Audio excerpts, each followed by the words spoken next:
하나님의 말씀을 보도록 하겠습니다. 하나님께서 오늘 우리에게 주시는 말씀은요, 마태복음 27장 45절에서 54절까지 말씀.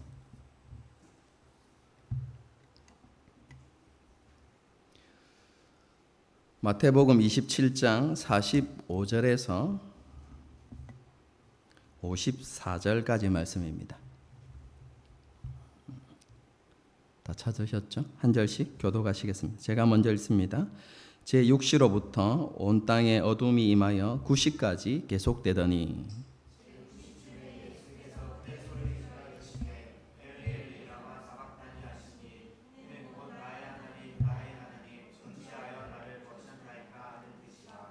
거기 섰던 자 중 어떤 이들이 듣고 이르되 이 사람이 엘리야를 부른다 하고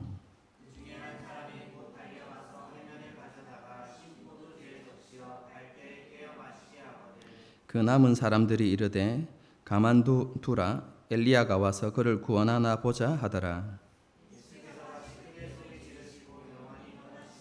이에 성소 휘장이 위로부터 아래까지 찢어져 둘이 되고 땅이 진동하며 바위가 터지며 예수의 부활 후에 그들이 무덤에서 나와서 거룩한 성에 들어가 많은 사람에게 보이니라. 백부장과 함께 예수를 지키던 자들이 지진과 그 일어난 일들을 보고 심히 두려워하여 이르되 이는 진실로 하나님의 아들이었도다 하더라. 아멘. 우리는 지난 시간 예수님과 함께 십자가에 못 박혔던 한편 강도에 대해서 생각해 보았습니다. 어제 아니고 아래 셀장 모임 때도 이렇게 말씀을 드렸는데요. 오른편 강도 아닙니다. 예. 우리는 선입관이 있어가지고요. 그 강도가 오른편에 있었다 뭐 이렇게 생각하는 경우도 간혹 있는데 오른편 강도가 아니라 성경에는 오른쪽인지 왼쪽인지 기록하고 있지 않습니다. 한편 강도입니다. 한편 강도는요, 세상 모두가 유대인과 로마인들 구분 없이 예수님을 비난하고 조롱하고 있을 때, 그리고 예수님과 3년 반 동안이나 함께했던 제자들조차 침묵하고 있을 때 유일하게 예수님을 메시아라고 고백했던 사람이었다. 제가 이렇게 말씀을 드렸죠. 비참하고 초라하게 죽어가는 예수님께 자신이 하나님으로부터 심판받을 수밖에 없는 완전한 죄인이라는 사실을 고백하면서 십자가에 못 박히신 예수님을 메시아로 증언했던 첫 번째 증인이었다. 제가 이렇게 말씀을 드렸습니다. 또한 그는 예수님을 왕으로 인정했고 예수님께서 승천하셔서 하늘 보좌 우편에 하나님 보좌 우편에 앉으시기 전에 왕 대신 예수님께 기도하면서 은혜를 간구했던 사람이다. 이렇게도 말씀을 드렸죠. 그뿐만 아니라 그는 무엇보다도 예수님과 끝까지 함께 했던 사람이었습니다. 세상이 칠흑 같은 어둠 속에 있을 때 유일하게 빛나는 별과 같은 사람이 바로 한편 강도였다. 제가 이렇게 말씀을 드렸죠. 이런 한편 강도는요, 죄악과 유혹으로 가득한 세상을 살아가는 우리에게 어떤 삶을 살아가야 하는지를 분명하게 보여주는 것입니다. 우리는 모든 침묵을 깨고 칠흑 같은 어둠 속에서 믿음의 빛을 발했던 한편 강도처럼 세상 가운데서 진리를 외치고 그리고 참된 믿음이 무엇인지를 보여주는 그런 삶을 살아야 하는 것입니다. 어둠으로 가득한 세상에서 믿음과 소망의 빛을 비출 줄 아는 그런 사람이 되어야 한다는 것입니다. 주님께서 우리에게 요구하시는 것은 사람과 하나님 앞에서 우리의 믿음을 당당하게 고백하고, 다르게 표현하면 세상 속에서 우리가 그리스도인됨을 당당하게 밝히고 하나님의 백성다운 삶을 살아가는 것, 그것이야말로 하나님께서 정말로 우리에게 원하시는 바라는 사실을 우리는 알아야만 합니다. 그리고 거룩하고 구별되어진 삶, 정직하고 깨끗한 삶으로 세상을 책망하고 하나님의 나라를 보여주는 그런 삶을 살아가야 하는 것이죠. 지난 시간에 이런 맥락을 가지고 여러분에게 말씀을 전했습니다. 이어서 살펴볼 오늘 본문은요, 예수님의 십자가 죽음에 관한 것입니다. 너무나 잘 알고 있는 내용이죠. 본문의 내용을 좀 자세히 살펴보기 전에 십자가에 달리시던 그 시점부터 시작해서 그리고 장사되어지는 그 시점까지 예수님께 어떤 일들이 일어났는지, 어떤 사건들이 있었는지를 시간의 순서에 따라서 좀 정리해서 먼저 이렇게 말씀을 드리도록 하겠습니다. 예수님께서 십자가에 달리신 시간이 몇 시죠? 유대 시간으로 제3시 오전 9시입니다. 그렇죠? 예수님께서 그렇게 십자가에 달리실 때 그 모습을 보았던 유대인들, 그리고 로마 군병들 모두 예수님을 조롱하고 비난했습니다. 그렇죠? 그런 조롱과 비난을 들으셨던 예수님께서 어떻게 반응하셨습니까? 같이 저주하고 그들을 비난하고 정죄하는 것이 아니라 하나님 앞에 이런 기도를 올려드리시죠. 하나님, 저들이 지금 무슨 짓을 하고 있는지 알지 못합니다. 그들이 알지 못하고 하는 일들이기 때문에 하나님께서 저들을 긍휼히 여기시고 저들의 죄를 사하여 주십시오 라고 이렇게 기도를 드리죠. 여러분, 이 기도를 드린 이후에 조금의 시간이 흘러갑니다. 여러분, 그리고 일어난 사건이 한편 강도의 사건입니다.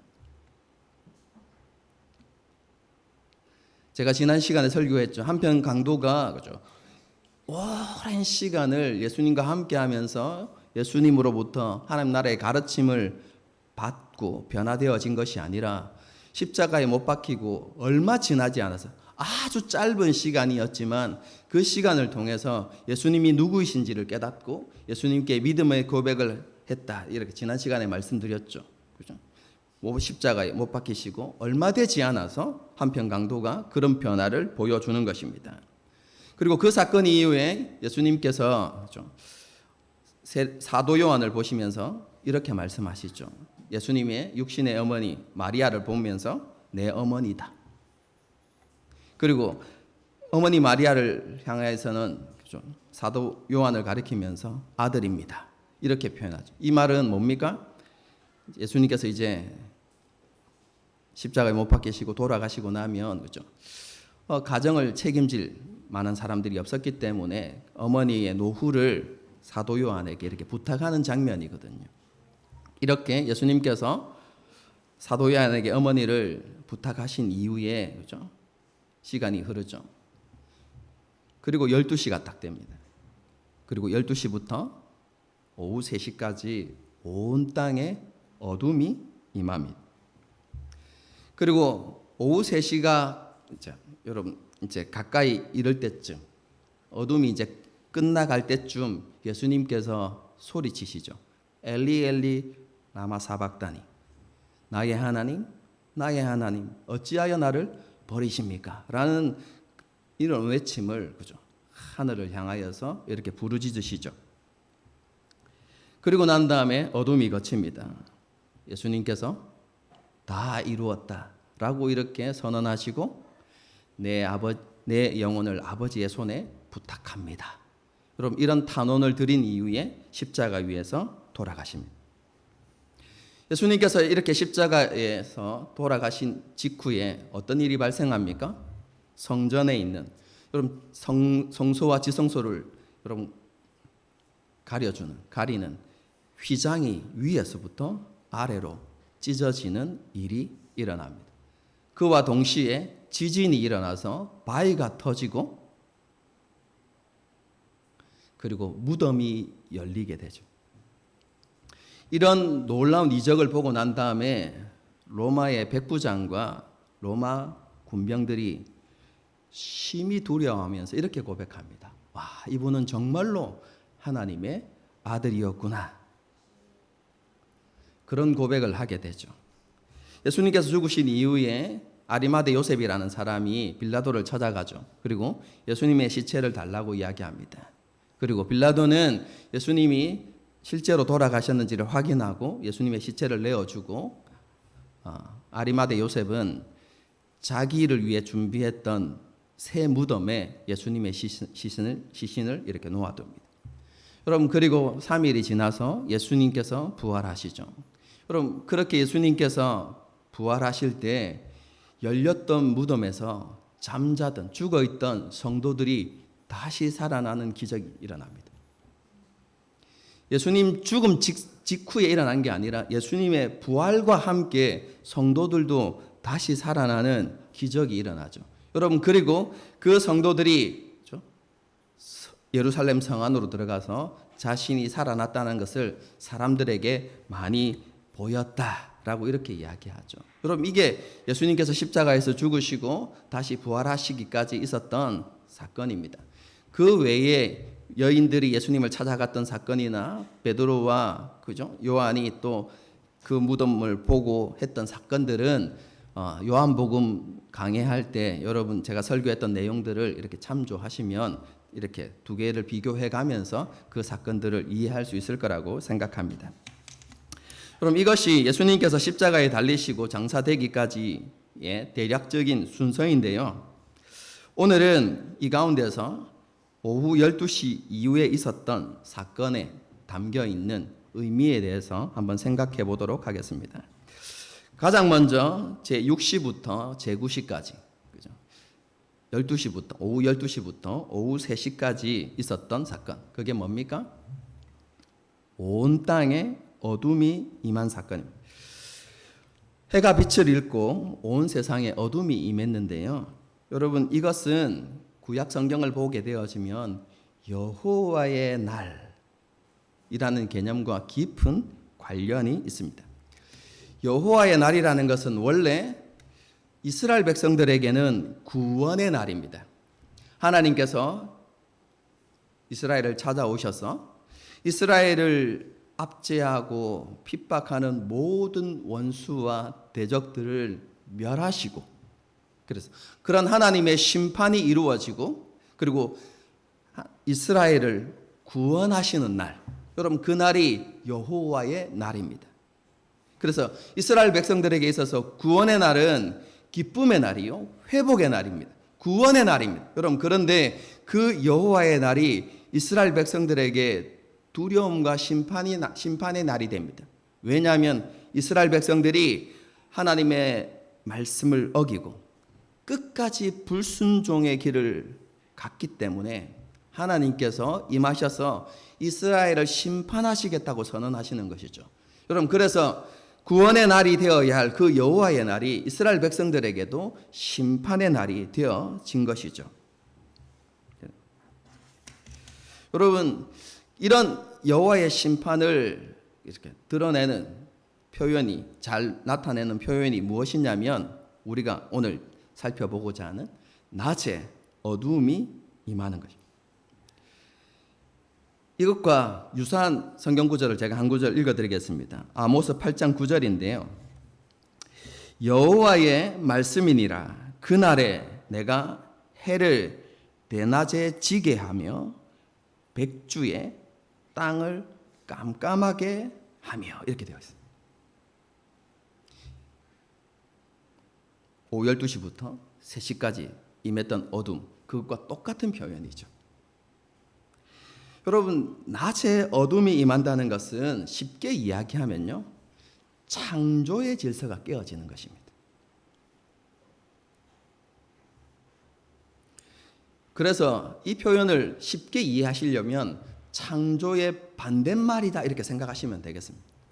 여러분, 하나님께서 세상을 창조하실 때의 모습이 어떻습니까? 세상이 혼돈하고 공허하고 여러분 흑암으로 가득해 있어요. 그런데 하나님 세상을 창조하실 때 제일 먼저 그런 세상에 뭘 창조하셨죠? 빛이 있으라 이렇게 창조하셨죠. 여러분 어둠에 빛을 만들어내시는 것이 창조의 과정입니다. 여러분 그런데 지금 빛이 있는 대낮이 깜깜해지는 건 뭡니까? 창조의 질서를 뒤집는 것이죠. 여러분 이것을 통해서 하나님의 심판을 나타내는 것입니다. 하나님의 심판이 임하여서 모든 것이 파괴되어지고 다시 공허함과 혼돈이 임한다는 것을 이 표현을 통해서 나타내는 것입니다.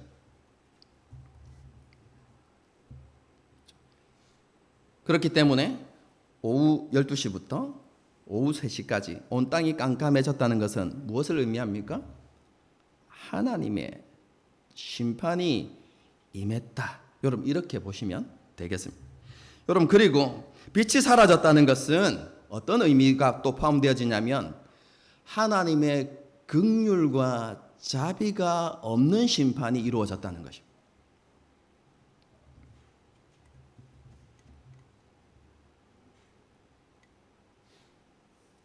예수님께 심판이 임했는데 하나님의 자비와 긍휼이 없는 두려운 심판이 예수님께 임했다는 것인데 여러분 그 심판의 핵심 내용이 무엇입니까?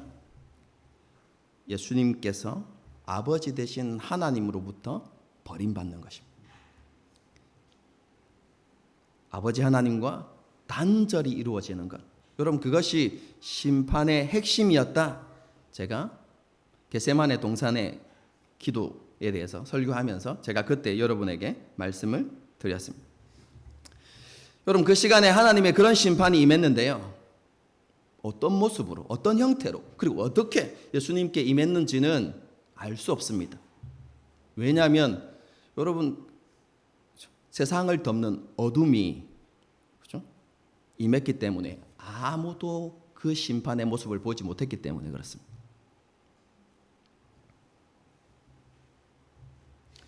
여러분 그날은 하나님의 두려운 심판이 임하는 여호와의 날이었습니다. 그런데 완악하고 불순종했던 이스라엘과 세상의 하나님의 심판이 임한 것이 아닙니다. 여러분 그 심판이 누구에게 임했습니까? 하나님의 아들이신 그리고 온전한 순종의 삶을 사셨던 메시아이신 예수님 위에 그 하나님의 심판이 임했던 것이죠. 여러분 이렇게 예수님께서 하나님의 진노와 심판을 받으심으로 그날은 이스라엘과 온 세상을 위한 구원의 날이 되어진 것이죠. 여러분 그것을 보여주고 있는 것이 오전이 아니고 오후 12시부터 3시까지 일어났던 일입니다. 여러분 그 다음에 살펴보아야 하는 것은 오후 3시쯤 이제 그 3시가 다가갈 때쯤 일어났던 일입니다. 여러분 그 어둠이 끝나갈 무렵에 예수님께서 크게 소리 지르시죠. 뭐라고 소리 지셨다고요? 엘리 엘리 라마 사박다니. 예수님께서는요 하나님께로부터 버림받는 고통으로 인해서 나의 하나님 어찌하여 나를 버리십니까? 여러분 그렇게 외치셨다는 것입니다. 예수님께서 그렇게 외치실 때 그 소리를 들었던 구경꾼들 그 가운데 유대인들이죠. 여러분 그들이 이 부르짖음을 정확하게 알아듣지 못했습니다. 그러면서 엘리야를 부르고 있구나 이렇게 이야기했습니다. 여러분 이것은 그 당시 유대인의 그죠? 기대와 관련되어진 표현인데요. 엘리야는 어떤 사람이죠? 죽음을 맛보지 않고 하늘로 올라간 사람이 하나님의 선지자죠. 여러분 그런데 유대인들이 그 당시 유대인들이 이런 기대를 가지고 있습니다. 그렇게 하늘로 올라간 엘리야가 특별한 때에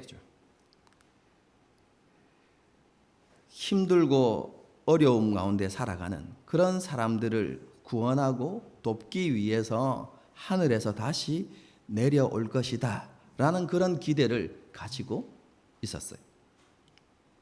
여러분 그런데 예수님께서 뭐라고 부르시셨다고요? 엘리 엘리 이렇게 부르짖으셨는데 잘못 알아듣고 엘리야를 부르시는구나 이렇게 생각하면서 엘리야가 와서 좀 도와달라고 그렇게 엘리야를 부르고 있구나라고 그렇게 착각했던 것입니다. 여러분, 그런데 그 가운데 한 사람이 그런 부르짖음을 듣고 애처로운 마음이 생겼던 것 같아요. 그래서 달려가 가지고 해면이라면 여러분 잘 이해가 안 되시죠? 쉽게 이야기하면 스펀지라고 생각하시면 됩니다. 이 스펀지에다가 이렇게 신 포도주를 이렇게 묻혀 가지고 예수님께 갖다 드리죠. 그리고 예수님께서 그 신 포도주를 마십니다. 여러분, 이것은 몰약을 탄 포도주와는 다른 것입니다. 몰약을 탄 포도주는 마취제 역할을 합니다. 그 십자가에 못 박히는 사람의 고통을 좀 감해주기 위해서 마지막 베푸는 긍휼인데요, 마취제를 이렇게 먹이는 것이죠. 여러분, 그런데 조금 있다가도 언급하겠지만 예수님은 그 몰약을 탄 포도주는 마시지 않습니다. 그리고 여기에서 예수님께 드린 신 포도주는 그냥 로마 장병들이 그냥 평소에 마시는 값싼 음료수 이렇게 생각하시면 되겠습니다. 그리고 이 포도주를 마시면 쉽게 이렇게 기력을 북돋을 수 있기 때문에 병사들이 값싼 그 포도주를 들고 다녔고, 그리고 지치면 그것들을 마시고는 이렇게 했거든요. 그 신 포도주를 스펀지에 찍어서 예수님께 드렸던 것이죠. 그리고 예수님께서는 그것을 이렇게 마시셨습니다.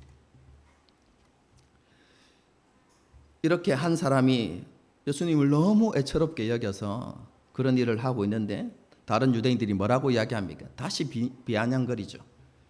진짜로 엘리야가 와서 구하는지 한번 보자, 놔둬봐라, 이렇게 이야기하죠. 예수님을 믿지 않은 이들에게 조롱거리가 되었던 이 예수님의 이 외침은요, 예수님께서 당하신 그 고통이 얼마나 큰 것이었는가를 우리에게 잘 보여주는 것입니다. 여러분, 다시 한번 겟세마네 기도를 한번 생각해 보십시오. 예수님께서 이 잔을 마시기 위해서 어떤 일을 하셨죠? 땀이 떨어지는 핏방울처럼 되기까지 3번이나 간절히 기도하셨습니다. 여러분, 그런 간절한 기도로 잔을 마실 준비를 하셨습니다. 그리고 담대하게 체포되는 것을 당하셨죠. 여러분, 그렇게 준비하셨음에도 불구하고 예수님께 그 하나님의 진노가, 그 심판이 쏟아질 때 예수님의 고통이 너무 극에 달했던 것이, 견딜 수 없는 고통이 임했던 것이죠. 여러분, 그래서 예수님께서 다시 한번 하나님을 향하여서 그렇게 부르짖는 그런 모습으로 이렇게 나타내신 것입니다. 이 부르짖음은요, 예수님의 진정한 슬픔과 고통이 육체적인 것이 아니라 아버지 하나님께로부터 버림받는 것임을 너무나 잘 보여주는 것입니다. 영원한 사랑의 관계 속에서 존재해 오셨던 아버지 하나님과의 단절이 주는 그 고통이, 그 슬픔이 너무나 컸던 것이죠. 그것을 잘 보여주는 것이 이 예수님의 외침이다, 이렇게 말할 수 있습니다. 예수님께서 왜 이런 고통을 당하셨습니까? 저와 여러분을 위해서이죠.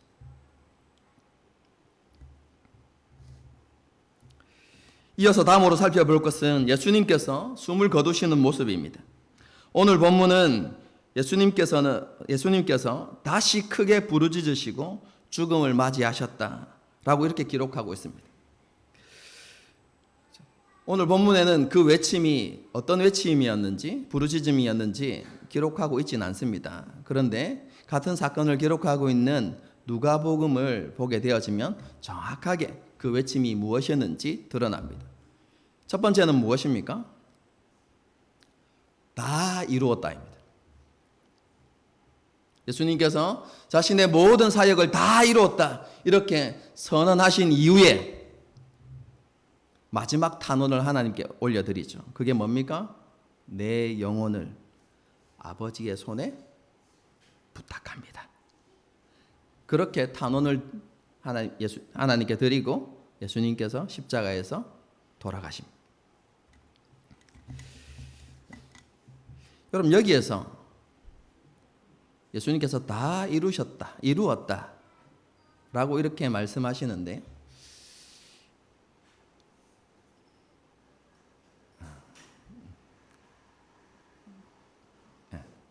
위에 목사님이 내려오셔가지고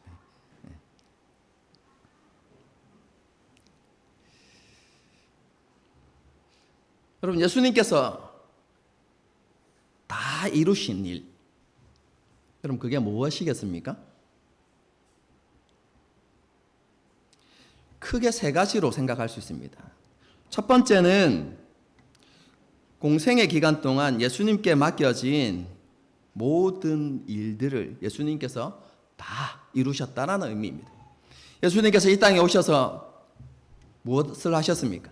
하나님 나라의 복음을 선포하셨죠. 하나님 나라가 무엇인지를 가르치시고 그리고 많은 이적들을 행하심으로 예수님께서 선포하시는 하나님의 나라가 어떤 나라인지를 백성들에게 가르치시고 그리고 그들을 어떻게 하셨습니까? 하나님의 나라로 초대하는 일을 하셨죠. 그럼 그러면서 예수님께서는 12제자도 이렇게 부르시고 세우는 일들을 하셨습니다. 이것이 예수님께서 공생의 사역 가운데 감당하셨던 일인데요. 이 모든 일들을 예수님께서 다 이루셨다는 첫 번째 의미입니다. 그리고 두 번째 의미가 있는데 그것은 무엇이냐면 내가 하나님 앞에 온전한 순종을 드렸다라는 의미입니다.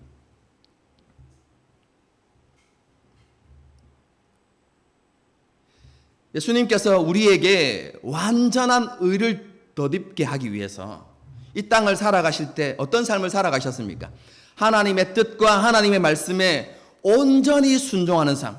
고린도전서에 뭐라고 되어 있습니까? 예수님께는 언제나 뭐만 되었다고요? 예만 되었다 이렇게 표현하고 있죠. 하나님의 뜻과 하나님의 말씀에 온전히 순종하는 삶을 살아가시는 일을 완수하셨다는 것입니다. 여러분 그렇기 때문에 예수님께서 우리에게 그 완전한 의를 덧입혀 주실 수 있게 된 것이죠. 마지막 세 번째는 우리의 죄악 때문에 받으셔야만 하는 그 하나님의 진노와 심판을 하나도 남김없이 다 받으셨다라는 의미입니다.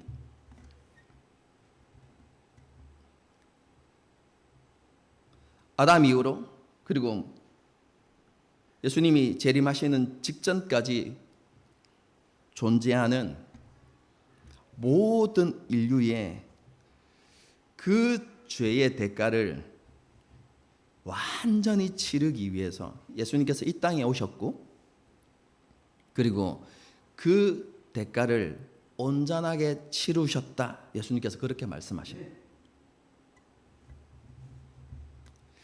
여러분 그것을 온전히 치르기 위해서 뭐 하셨다고요? 몰약을 탄 포도주를 마시지 않은 것입니다. 죄로 인하여서 받아야 하는 그 고통을 조금도 감하지 아니하시고 하나님께서 내리는 그 진노와 심판을 다 받으셨다는 것입니다. 여러분 그래야만 우리가 어떻게 되기 때문에요? 모든 죄의 문제로부터 해결되어지기 때문에 그렇습니다.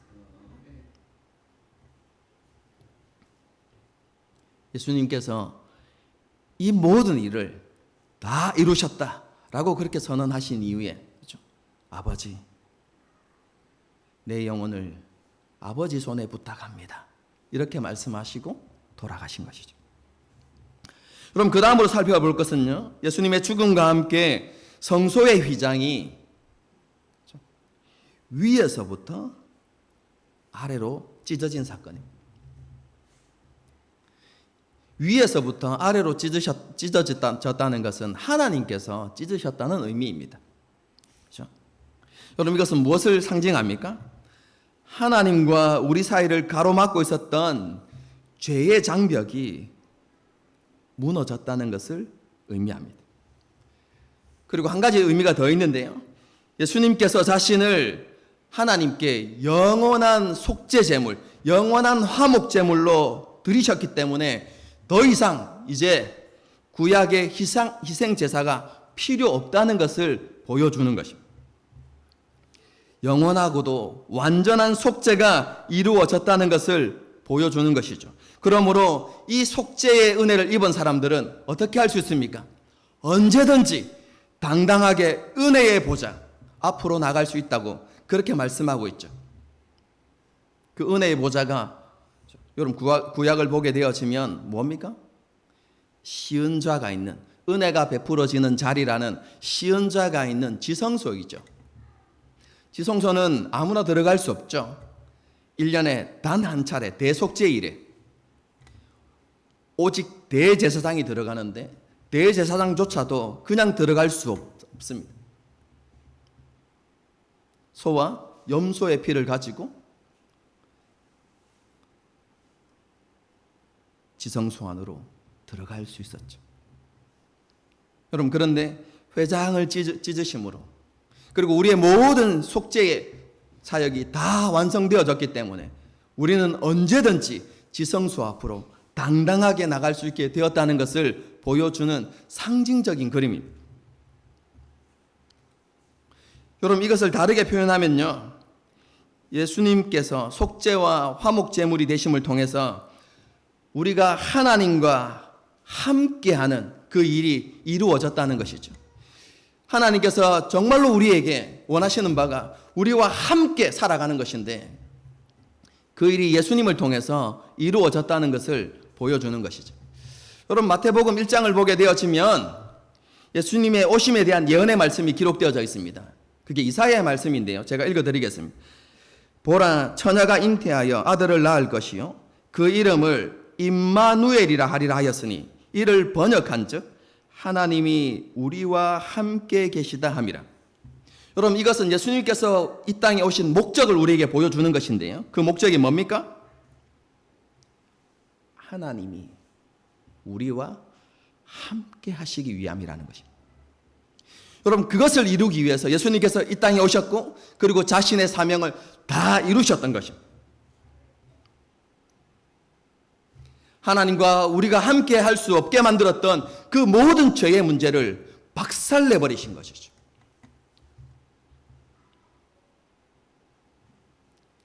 그렇게 죄의 문제가 해결되어지고 우리는 하나님과 함께 할 수 있게 되어진 것입니다.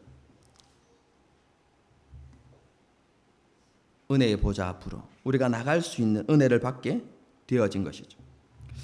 여러분, 마태복음을 보게 되어지면요, 이렇게 임마누엘이라고 이렇게 시작되어진 이 마태복음이 하나님께서 함께 하신다는 약속으로 시작되어진 이 마태복음이 마지막 끝날 때도 임마누엘의 약속으로 끝나고 있다는 사실입니다. 여러분, 마태복음 제일 마지막 성경 구절이 뭐죠? 볼지어다 내가 세상 끝날까지 너희와 항상 함께 있으리라 하시니라. 놀랍지 않습니까, 여러분?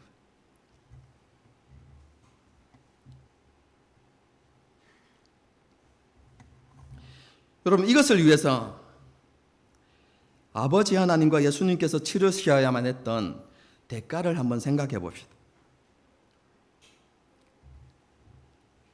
전능하신 아버지 하나님께서는 아들을 비참한 죽음에 내어주는 굴욕과 수치를 당하셨어요. 그럼 제가 여러분에게 말씀드리는 표현을 잘 기억하십시오. 전능하신 하나님께서 세상을 창조하시고 모든 무릎을 꿇게 하실 수 있는 그 하나님께서 아들을 비참한 죽음으로 내몰아야만 하는 뭘 당하셨다고요? 굴욕과 수치를 당하셨어요. 여러분, 예수님의 죽음도 마찬가지입니다. 십자가에서 굴욕과 수치를 당하시죠.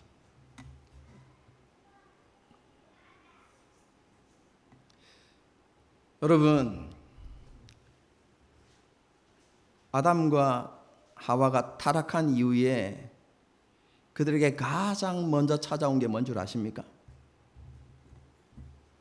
수치입니다, 여러분. 그들이 벌거벗었음을 알고 어떻게 해요? 부끄러워야 되는데, 여러분, 수치스러워서, 그죠?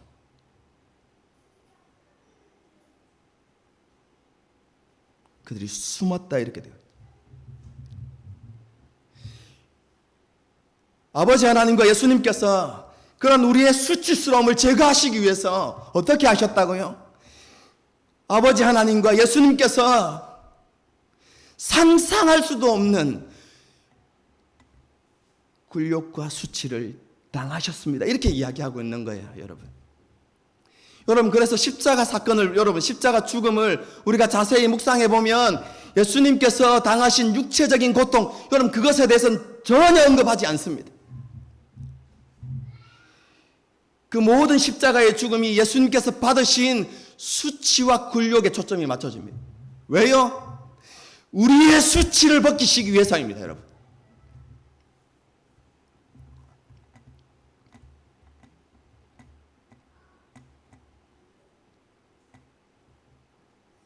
우리의 수치스러움을 벗겼어. 다시는 우리가 하나님 앞에서 도망하지 않도록, 다시는 우리가 하나님 앞에 숨지 않도록 하기 위해서, 다르게 표현하면 하나님과 우리가 다시 타락하기 전에 에덴 동산처럼 주님과 함께 그 동산을 거닐고 주님과 함께 그곳에 거하도록 하기 위해서 예수님께서, 아버지 하나님께서 그런 수치와 굴욕을 당하신 것입니다. 여러분, 우리는 그 하나님의 은혜와 사랑을 이해할 수 없습니다. 여러분, 그것은 이해되어지는 사랑이 아닙니다.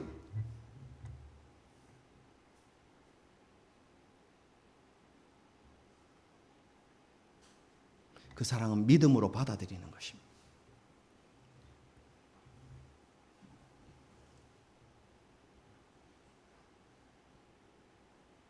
하나님께서 우리를 그렇게 사랑하신다는 것을, 그런 은혜를 우리 가운데 베푸셨다는 것을 믿고 받아들이는 것입니다.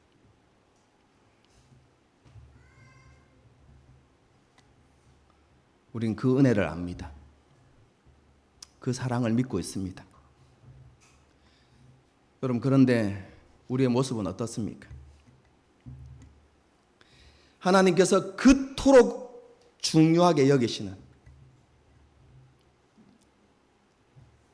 하나님과 함께하는 일을 우리는 얼마나 중요하게 여기며 살아갑니까?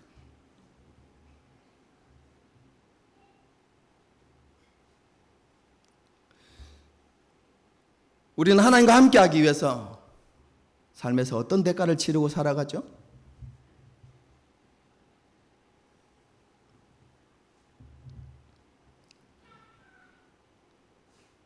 예수님의 슬픔과 고통은 하나님과 함께하지 못하는 슬픔이었습니다. 함께하지 못하는 고통이었습니다. 여러분, 저와 여러분도 그렇게 되어야 하는 것이 아닌가요?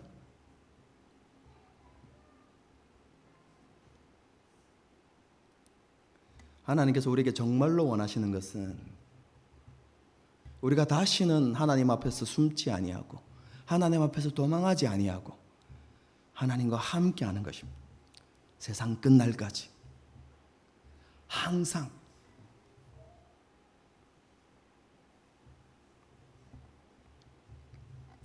그럼 이것을 다르게 표현할 수도 있습니다. 하나님께서는 저와 여러분이 에녹이나 노아, 아브라함, 모세, 다윗과 같은 삶을 살아가기를 원하십니다. 이들은 하나님과 함께함을 통해서 하나님의 뜻을 이루는 삶을 살았습니다. 여러분, 그런데 착각하면 안 됩니다. 오해하면 안 됩니다.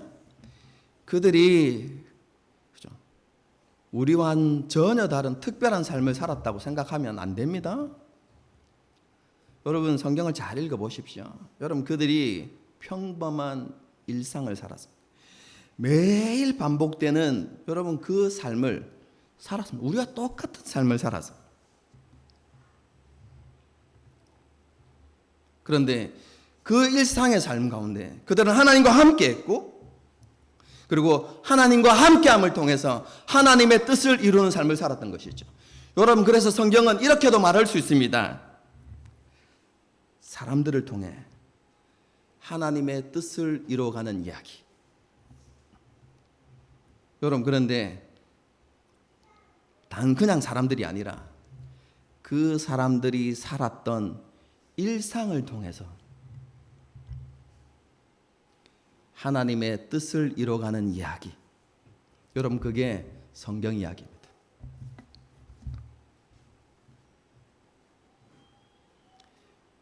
하나님께서 이제 원하시는 것은 저와 여러분의 이야기가 펼쳐지는 것입니다. 매일 똑같이 반복되어지는 삶을 살아가지만 하나님과 함께하는 일에 힘쓰는 삶을 통해서 우리의 삶에 하나님의 뜻과 계획이 이루어지는 것. 여러분, 그것이 하나님께서 진정으로 원하시는 바인 것이죠.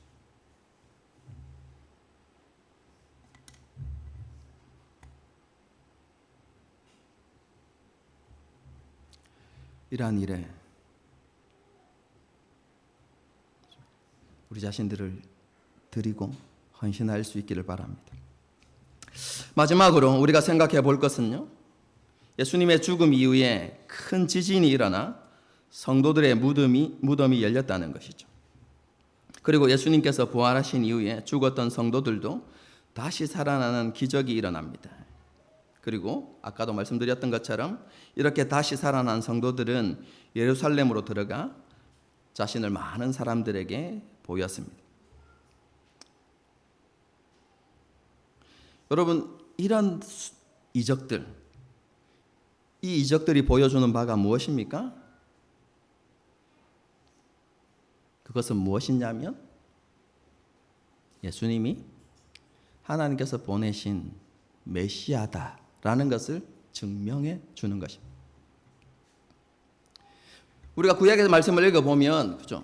이것은 그냥 불현듯 어느 날 갑자기 일어난 일들이 아니라 구약에서 하나님께서 마지막 때에 말세에 일어날 것이라고 약속하셨던 그 말씀이 예수님의 죽음과 함께 여러분 일어나고 있는 것이거든요. 그리고 예수님의 죽음 또한 구약에서 약속하고 있는 그 하나님의 말씀을 따르는 죽음이라는 것을 명확하게 보여주는 것이죠. 여러분, 그것을 통해서 하나님께서 보여주시는 바가 무엇입니까? 예수님이 온 세상의 유일한 메시아다라는 사실을 보여주는 것이죠. 물론 로마의 백부장과 로마의 병사들은 이 이적에 담겨 있는 하나님의 뜻을 알지 못했습니다. 그럼에도 불구하고 그 이적을 보고 뭐라고 고백합니까? 이분은 진실로 하나님의 아들이었다. 이렇게 고백하죠. 여러분, 그리고 훗날 여러분 제자들을 한번 생각해 보십시오. 이날에 있었던 이 이적들을 떠올릴 때마다 여러분 제자들에게 어떤 마음과 어떤 생각이 들었을까요?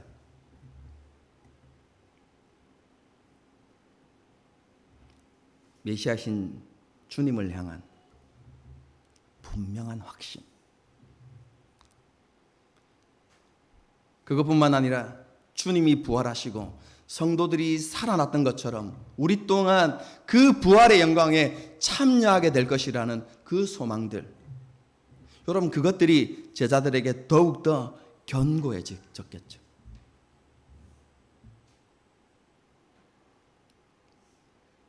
그리고 그 확신과 소망을 붙들고 고난과 핍박이 있었지만 끝까지 믿음의 길을 달려갈 수 있게 된 것이죠.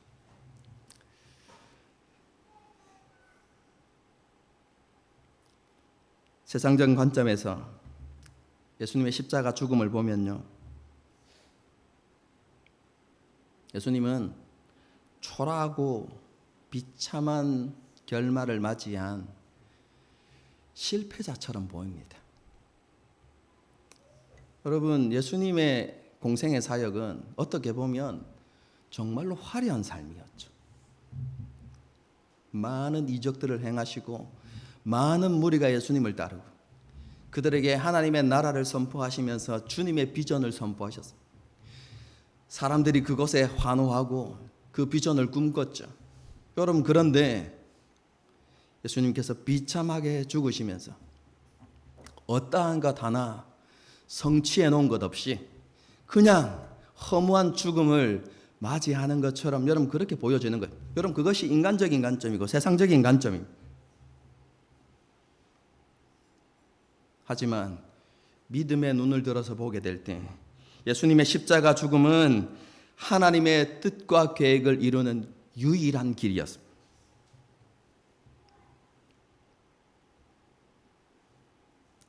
예수님께서 섬김과 헌신으로 그리고 자신의 생명까지 내어주심으로 그 모든 하나님의 뜻과 계획을 이루신 것이죠.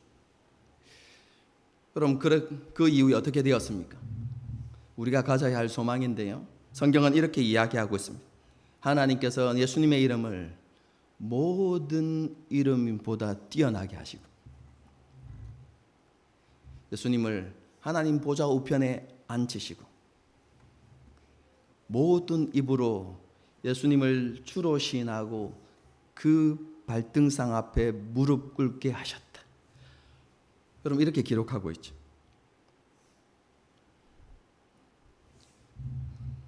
예수님께서는 다가올 영광을 바라보시면서 모든 것을 인내하시고 참으셨습니다. 히브리서 12장 2절은 이것을 이렇게 말씀합니다. 믿음의 주요 또 온전케 하시는 이인 예수를 바라보자. 그는 그 앞에 있는 기쁨을 위하여 십자가를 참으사 부끄러움을 개의치 아니하시더니 하나님 보좌 우편에 앉으셨느니라. 예수님께서는 그 앞에 있는 기쁨을 위해서 수치당하는 것쯤은 아무렇지도 않게 생각하셨다. 이렇게 표현하고 있는 것입니다. 여러분, 그 기쁨이 무엇일까요? 많은 것을 이야기할 수 있겠지만 저는 이 기쁨이라는 단어를 볼 때 탕자 비유가 떠오릅니다.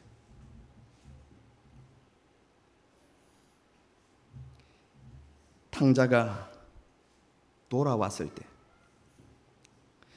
죽었던 아들이 돌아옴을 인하여서 아버지가 어떻게 했습니까? 크게 기뻐하고 그를 위하여 살진 송아지를 잡아서 기쁨의 잔치를 열었던 예수님께서 바라보신 기쁨이 그 기쁨이지 않았을까? 좀 그렇게 생각합니다. 죄로 말미암아 원수되었던 이들이 하나님께로 돌아와 다시 하나님과 함께 아버지 하나님께서 준비하신 그 잔치에 참여하는 그리고 그것을 바라보시면서 기뻐하시는 그 아버지의 기쁨을 바라보면서 그는 어떠한 수치와 굴욕도 개의치 아니하시고 그것을 기꺼이 감당하셨다. 그렇게 말씀하고 있는 것이죠.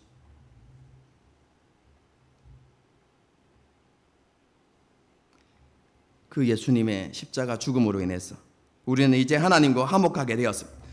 그리고 언제든지 은혜의 보좌 앞에 나갈 수 있게 되었습니다. 에녹과 노아와 아브라함처럼 매일 반복되어지는 그 일상의 삶 가운데 하나님과 함께 할 수 있는 특권을 누리게 되었습니다. 그러므로 우리도 이제 믿음의 증인들의 삶을 쫓아가야만 합니다. 그들이 일상의 삶을 통해서 하나님의 뜻과 계획을 이루어 갔던 것처럼 우리 또한 정말로 지루하고 따분한 매일같이 반복되어지는 일상이지만 그 그 일상의 삶을 통해서 하나님의 뜻과 계획을 이루어 드리는 그런 삶을 살아가야 하는 것이죠. 여러분, 그것은 결코 쉽지 않습니다. 왜냐하면 그 일상의 삶이 고난과 아픔이 없는 그런 삶이 아니기 때문에 그렇습니다. 여전히 어려움이 있고 여전히 고난이 있고 내 마음대로 되지 않는 일들로 가득한 삶입니다. 그래서 우리는 때로 지치고 포기하고 싶은 마음이 들 때가 너무 많은 것이죠. 여러분, 그런데 그런 우리를 향하여서 히브리 기자가 이렇게 이야기합니다. 지치지 않고 낙심하지 않기 위해서 우리를 위해서 부끄러움을 참으신 주님을 생각하십시오. 그리고 그분께 여러분의 시선을 고정시키십시오.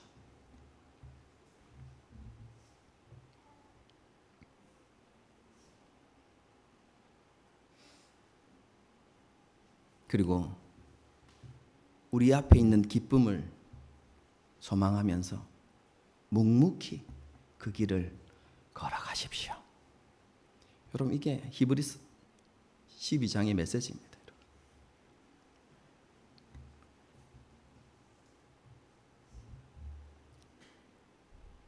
무거운 짐과 얽매이기 쉬운 죄를 벗어버리고 다시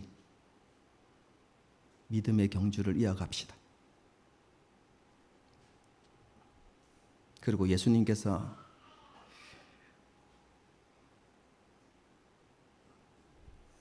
우리를 위해서 성문 밖에서 고난을 받으신 것처럼 우리도 예수님의 굴욕과 수치를 짊어지고 예수님께 나아가십시다.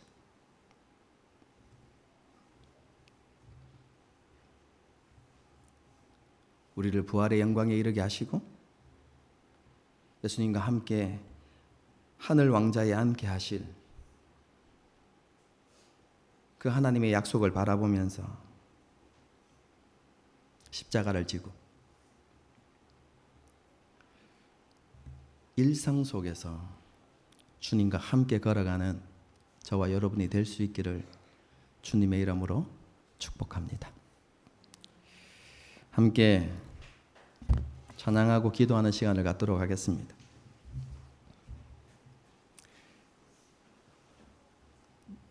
지난주인가요? 지지난주 불렀던 찬양인데요. 다시 복음 앞에, 그렇죠? 다시 복음 앞에, 다시 복음으로 돌아가십시다. 다시 십자가 복음으로 돌아가십시다. 여러분, 그것이 유일한 소망입니다.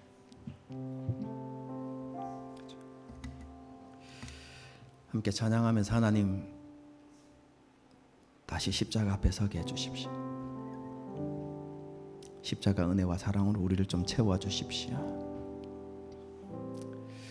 그럼 그런 고백들을 가지고 함께 찬양하고 기도하는 시간을 갖겠습니다.